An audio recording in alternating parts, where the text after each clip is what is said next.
So today we're going to bottle up some beets. Some people may call it canning, but we call it bottling.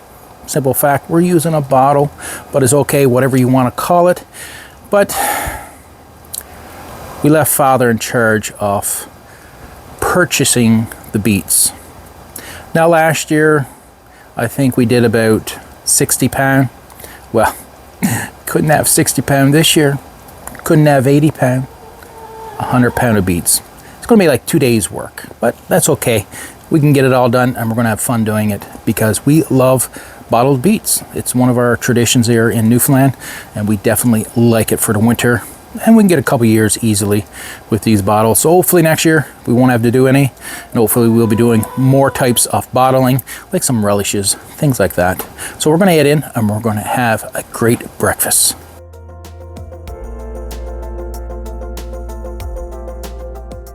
Mother got the fire on the go because she wanted to cook breakfast for us, because with Father's purchase of beets, we're definitely going to need our energy. We have bacon and eggs and some bologna, and of course some delicious toast. And we're definitely going to have lots of energy because this is going to be an all-day thing. Probably a 2-day thing. So we're going to get things on the go once we have our beautiful breakfast. So the best thing about doing our beets out in the garage is we can light the fire out in the fire pit and we can cook our beets over the fire, and that saves a lot of mess inside. Also keeps the smell of the cooking beets, and plus, I mean, the beet juice stains everything. So it's a lot cleaner, it's a lot easier. Right over the fire pit, we got a grill right over the top of our fire pit, can take a lot of weight. Just gonna add a little bit of salt to the water, and Father, well, he's getting ready to dump the beets into this hot bath.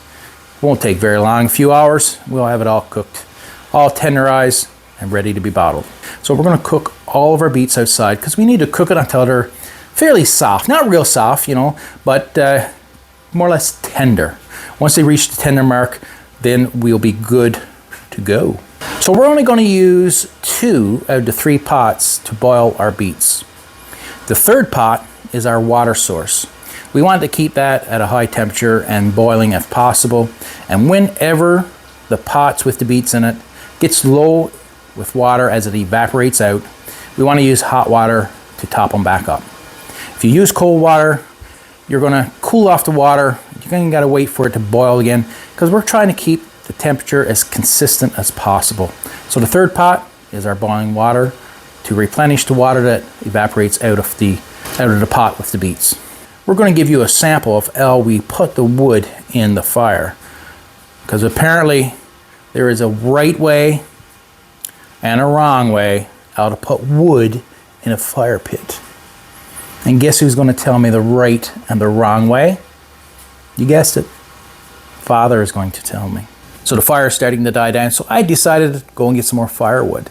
So I started putting the wood in the fire pit, and we all know, you just stog it full. You know, as we say, stog it full, so you put as much as you can in there. But I decided to ask Father, how much wood do we want in the fire pit? We all know Father, don't we? If you've been watching my videos, you definitely know Father. So I asked him a very simple question. So he has to come over now to inspect it. So he's actually pointing to exactly where he wants that last junk.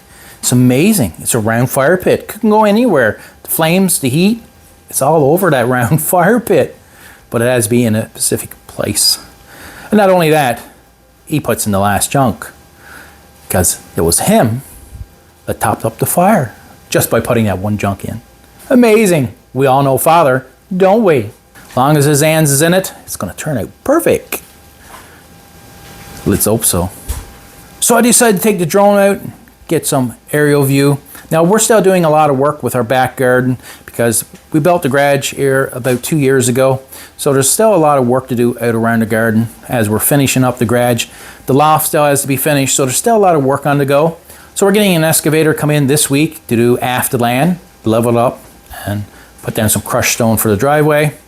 And we're also going to be doing this section of the garden next spring, leveling this up, putting down topsoil, and it's going to be very nice because our vegetable garden is actually going to be on the other side of the property. So I asked Mother, is this enough beets in the bottle? Because I didn't know if it was enough or if she needed more or if it was too much.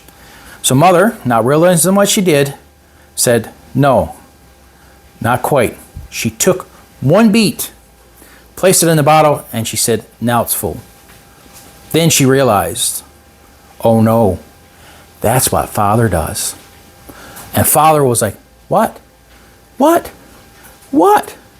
Not realizing Mother, not for a joke, did the exact same thing he does all the time. You watch my videos and you'll see Father.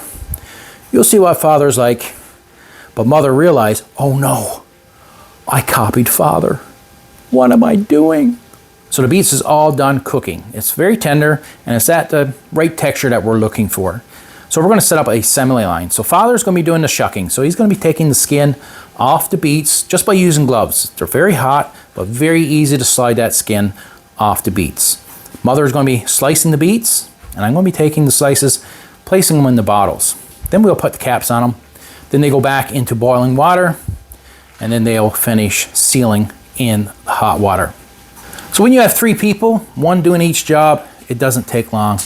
But if you only got 1 or 2 people, this task takes a long time to complete. But each one of us got a role to play, very quick, and it's not that difficult. Now our mixture that we use in the beets, well, that's almost like a family secret because this recipe was my grandfather's. We always said Nan's beets. Oh, because they always gave us a case or 2 every year. We never used to do beets when they were alive. They always had beets for us, and we always called it Nan's beets. But it's actually Pop's beets. So we finally figured out the recipe.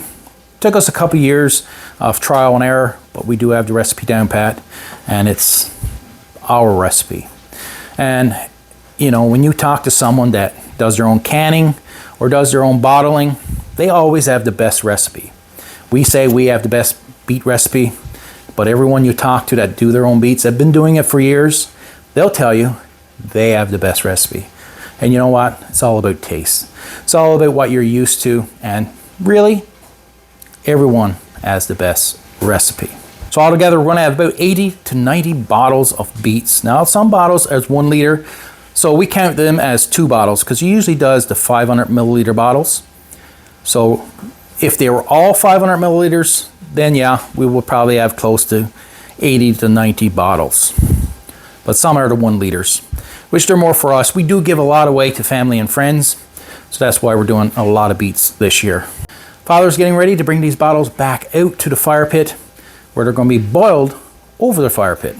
And again, guys, if you can do this outside, out in your shed or out in your garage, use your fire pit. Makes life so much easier. These pots are designed for bottling. So they come with a basket, and you put your bottles in the basket, lower your basket down in the hot water. But we're not going to use the basket because our beets not going to be in there for a real long time. It's not like if we were bottling meat, because meat actually cooks in the bottle, so they have to be in the water for a long period of time. The reason why we put the bottle of beets in the hot water is so that they can seal. Once the pressure builds up and the heat builds up, that seal on top, actually you hear it pop. So that seals your bottles so your preserves won't spoil. We have a few more beets to slice up, put them in bottles, put those caps on tight, and then we'll put these in hot water to ensure that they get a good seal. This is something Father really enjoys, and he actually mentioned about getting another 40 pounds of beets. I'm like, not this year. Not this year. This should do us for a couple years. If not, we'll just get another 100 pound. Next fall, you'll be here watching us bottle those beets. Guys, look at the finished product. Look at all these beautiful bottles. Like I said, they're gonna last quite some time. Probably 2 or 3 years at least. And if we need to do more next year, we definitely will. Really hope you enjoyed this video. And if you did, please give it a thumbs up. And we also have a beautiful video right over here. If you like baked beans, this is a very old, actually centuries old recipe. So go check it out, and we'll see you in our next video.